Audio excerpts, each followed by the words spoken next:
Remember, folks, Survivor Series is the one night of the year where the champions of Raw and Smackdown go head-to-head in competition to establish brand white supremacy. Wait, that's just a Fox mandate. I'm John Retton with my review of WWE Smackdown, as well as my WWE Survivor Series 2021 predictions. Why am I doing two videos? Humans had to be together and presented to you, because I don't really give a shit about this pay-per-view, for a variety of reasons. Mainly because the build has been absolute goddamn ass. More ass than the Human Centipede trilogy put together. Have fun in seeing that. So anyway, they're in Hartford, Connecticut. Shout out to Russell Rant and his girlfriend, who's Alexis, whose Twitter handle I don't quite have in my head right now. But hi, Graham. Hi, Alexis. You guys really seemed like you were having a great time.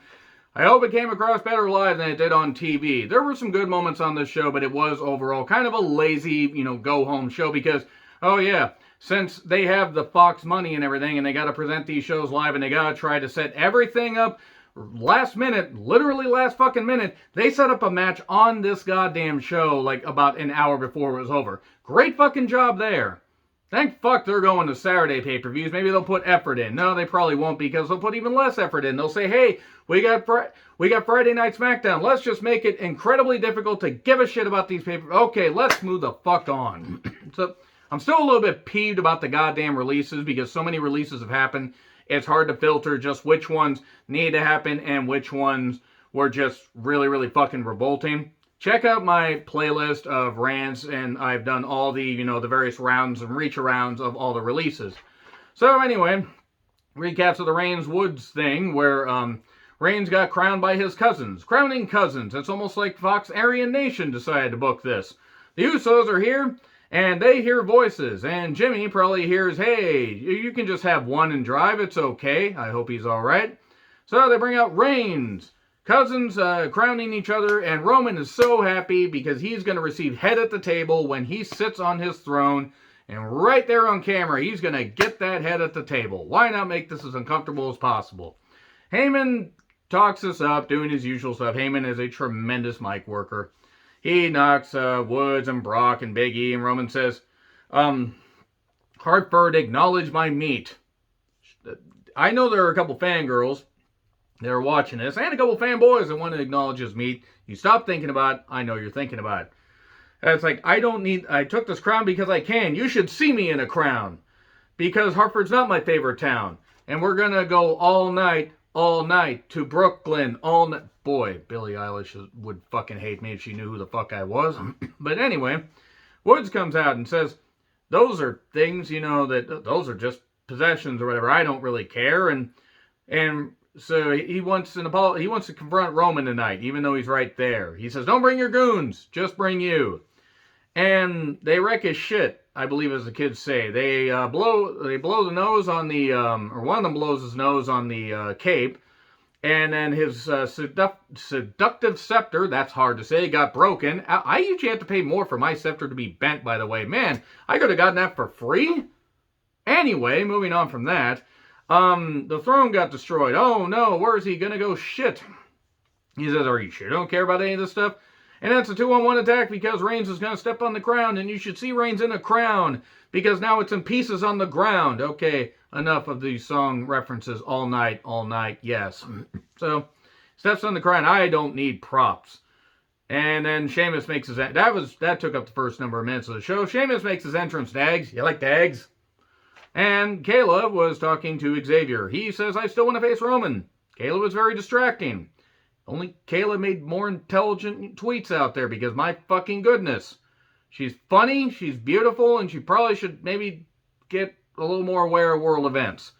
Anyway, Cesaro and Sheamus and Ricochet and Jinder had a match where the winner gets on Team Smackdown. This is how much thought they put into this. Not only have they switched a few members of Team Raw, okay, whatever. You gotta try and make... Dominic getting beat up by Lashley was glorious. I've watched that replay a lot because I can't stand Dominic for whatever reason. But they got it to where a fifth member of Team Smackdown wasn't even announced. They announced Toni Storm as the fifth member of the SmackDown women's team yesterday on social fucking media. So anyway, the match was fine. Ricochet does a dive. Ricochet can do some cool shit. That's where it stops. He pretty much shouldn't be cutting promos, but he's fine as far as in the ring. They let Ricochet do stuff. Jinder got swung by Cesaro, We get a 630. We get a bro kick. We get stuff broken up and everything. Here's Ridge with his thick, meaty club. He tries to get Cesaro with his thick, meaty club. But Cesaro says, no, I have my own thickness, and I'm going to take Sheamus down with. But then it's a bro kick. 1, 2, 3. Okay, so Sheamus is going to be on the team. I'm a bit surprised, but you know what? Given what they've had with Ridge talking him up, it actually makes sense. They'll probably be the next tag team champions. The Usos are a tag team champion, so you know what? Heel versus heel could happen. So anyway, and also Ridge is going to turn on Sheamus pretty soon. Sheamus is going to turn full-fledged babyface. So Kayla interviews Jeff. Tribal cheat or the tribal chief is going to have some tribal grief. I struggled to say that about as much as Jeff struggled to say it, by the way, and Jeff's a professional. So Corbin and Moss show up, and Jeff was just laughing at them because it's going to be Jeff versus Moss later. Yeah, I'd be laughing too if I had to face somebody in that shirt. Look, I'm sure Corbin and Moss are nice guys. I don't really give a shit if they are, but anytime this act is on TV, it's embarrassing to wrestling. So Sheamus and Ridge, it's like, and Sheamus is so happy because Ridge knows that the meaning in his life is Sheamus. He's his inspiration. All right, Becky and Charlotte had a preview for their Survivor Series match. Great video package. I don't give a shit about Charlotte. The day that Charlotte's gone from WWE TV, I will be happy because she's done everything. She annoys me. I don't want her to be unable to earn money, but she can go off to Hollywood in movies that I won't be watching or something. So, Naomi and Aaliyah make their entrance. I wouldn't have thought Aaliyah could have made an entrance after that trip to the Bahamas went so south. So, progressive match flow about the women. As subtle as a brick to the head. Aaliyah and Naomi took on Natty and Shayna, and face full of glow butt was an actual line from Pat. But then we get a fast count from the referee. One of the women referees is from NXT, I believe. I don't remember her name, and I don't want to misquote. But she makes that fast count. Oh my God, because Sonya's screwing with Naomi. She's rubbing off on other women. Oh my. So, no more words or mobility for Jeff Hardy. Sammy is talking to Sonya about his documentary. You remember when they referenced that months and months ago? Feels like 3 years ago. Yeah, I forgot too. Sonya is talking to the... Sonya's first talking to Sammy and says, hey, to commemorate the 25th anniversary of The Rock, by the way, check out my 25 Rock pay-per-view matches. Greatest pay-per-view matches ever in the planet. What are we waiting for? Get them out of there. Check out that on the Countdown playlist after this if you'd like. And leave your favorites. So anyway, it's going to be a 25-man battle royal. They're adding this an hour before the show's done. Good planning. So Sonya doesn't want to deal with crooked refs and blows the referee off. She doesn't like people like her, and Triple H from 2003 nods his approval. Whatever. I don't know what that was about, except you do, Sonya. Anyway, Jeff, good freaking grief. Jeff says, hey, I need somebody in my corner. Drew, come out here. Drew brandishing his lengthy sword and just putting it in everybody's eye. Or maybe that's just the fantasy I have on occasion, all the time. Shut up, don't judge me. Always delete your search history, by the way. Don't act like you wouldn't. Jeff Hardy with Drew took on Moss with Corbin. I think Moss growing on a tree would be more interesting than Moss and Corbin as a duo. I've got a sword, Pat says. I don't know why that made me laugh. We get a dreaded roll-up in a few minutes. 1, 2, 3. Moving on. Claymore to Corbin afterwards. Fuck. Anyway, Heyman is scared by Kayla. So and it's about Roman and Woods and Big E, and there we go. That's what he was doing. Pat was dancing to Nakamura's theme, and there we are. Nakamura took on Angel. Just call him Angel, as Humberto's getting rocked around by Boogs as he strangles him and shakes him for lunch money. I will never hear Angel the Morning the same way again after Promising Young Woman. If you've seen it, you know. No spoilers, by the way. Oh, fuck, spoiled. I don't care. So, Nakamura wins. I don't know why this feud's happening. I also forgot that Nakamura is the Intercontinental Champion. Pretty bad considering he's part of the Survivor Series prediction. Sonya is in the middle of this Shotzi Sasha sandwich. I'm not saying I would watch, except I would. Payback is a bitch and so am I. She said the payback word. That's the word, right? Anyways, Shotzi and Shotzi, I knew I was going to mess it up.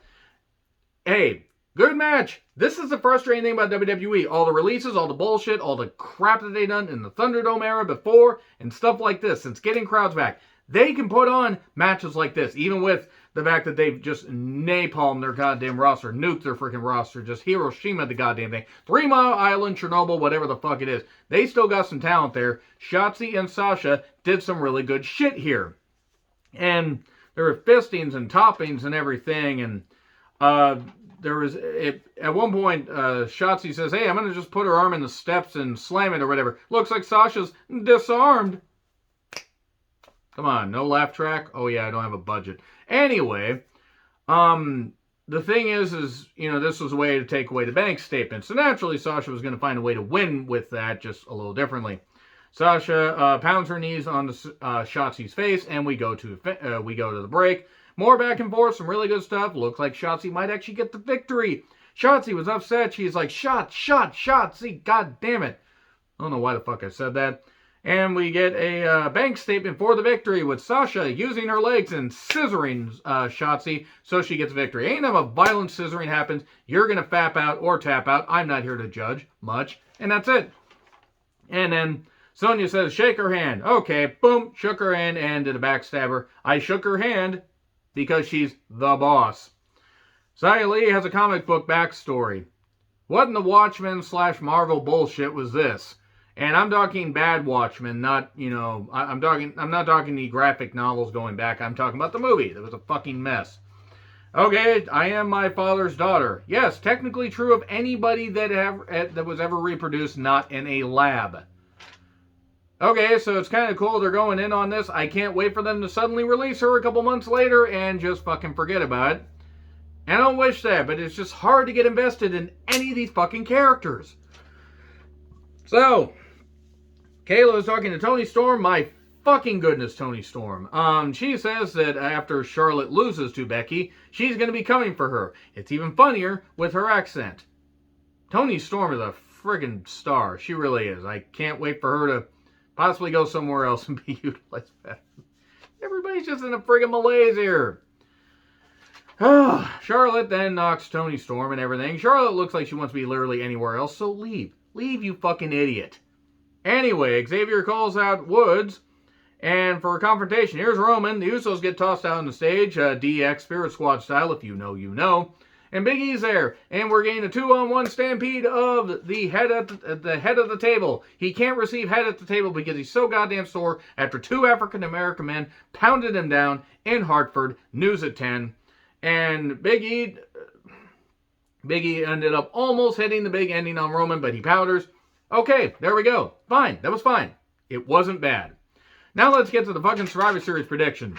So, 25-man Battle Royal. I don't know who's in it because I'm recording this right after Rampage and Smackdown were done, so I don't know. I don't care. We're a couple days away from the pay-per-view, so it doesn't really matter. Watch Sammy win it and watch Rock show up and for his 25th anniversary and lay out Sammy, and there we go. Do the people's elbow, and that's it. That's probably what's going to happen. Or they could just have it. Or do they have enough people to make a 25-man battle royal? They're going to have everybody work twice? I don't know. Call some people up from NXT. Have Rex Steiner win the goddamn thing and be called up. And have him be WWE champion by WrestleMania. Have Toxic Attraction win the goddamn thing. It'll be Sammy. So, but I don't care in all honesty. So we get Damian Priest, the U.S. champion, against Shinsuke Nakamura, the Intercontinental champion. I guess Damian Priest. Neither of these guys really have a lot of momentum, so I'm going to say Damian. RK Bro, the Raw Tag Champions, Orton and Riddle against the Usos, SmackDown Tag Champions. The Usos will win. I guess it doesn't matter. I mean, Riddle and Orton, can they get along? So they may win, but I'll say the Usos. Becky Lynch, the Raw Women's Champion, against Charlotte, the SmackDown Women's Champion. However much truth there is of them having heat, I think Becky Lynch is going to win this.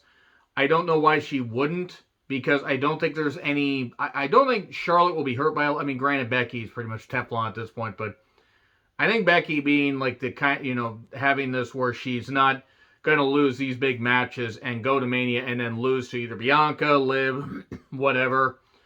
Call up Mandy Rose and have her win. Hell, have JC Jane win. I mean, at this point. But my point is, Becky Lynch should win here because what benefit is there for Charlotte winning? Except to annoy the vast populace of people. So we then get Big E, the WWE champion, against Roman Reigns, the Universal Champion. Champ versus champ. Okay, we're going to get interference and Roman's going to win. Will it be a good match? Yes, it will. I just won't care. Because ultimately, this brand-to-brand white supremacy stuff doesn't matter. But that being said, I think they're going to really kill it as far as like in-ring action. It's just not going to mean anything because they just finalized the rosters about a month ago. You know, that stuff they talked about before Crown Jewel. If they had the draft all the way back in May, and then did this and did another draft in December, okay, then it makes sense. Then allegiances get tested and whatever. But other than that, or do the draft in June. My point is you're doing the draft way too soon before Survivor Series, and it eliminates any possibility to add any spice, any thyme or oregano. Oh my goodness, too much, so many spices, so little time. Too much time on my hands. Roman's going to win. And I'm not against Roman winning. If Big E won, that'd be pretty goddamn cool. But I think Roman's going to win. And Brock may end up showing up and F5ing him because, suspension. But he only has a limited number of appearances, so we're probably going to save that until the January 1 show. Team Raw for the men is Rollins, Balor, Owens, Lashley, and Theory. Against Team SmackDown, Drew, Jeff Hardy, Woods, Corbin, and Sheamus. And I forgot to write Sheamus down, but I just remember because I just did the review. Team Raw is going to win. Why? I don't fucking know. Maybe SmackDown wins. Drew's the final survivor and goes to face Roman at the January 1 event. No, I don't know and I don't care. It doesn't matter. It's not even that I think this pay-per-view is going to be dog shit. I think there'll be fine in-ring action. There's just no stakes. It's like I bet my butcher, $50 that he could reach stakes on the top shelf. He said, no, the stakes are too high. So anyway, Team Raw wins. For reasons. Because Seth Rollins is going to face Big E soon. That's as good a reason as any. So, women's 5-on-5 match. 10 women, all human centipede together. Team Raw, Bianca, Rhea, Liv, Carmella, and Zelina. Against Team SmackDown, Sasha, Shotzi, Shayna, Natty, and Toni Storm. Team SmackDown. Does it matter? No, it doesn't. There's the predictions. What are your predictions? Let me know in the comments. Like, share, subscribe, Twitter handle in the description. I'm John Ritlin. I'll see you soon.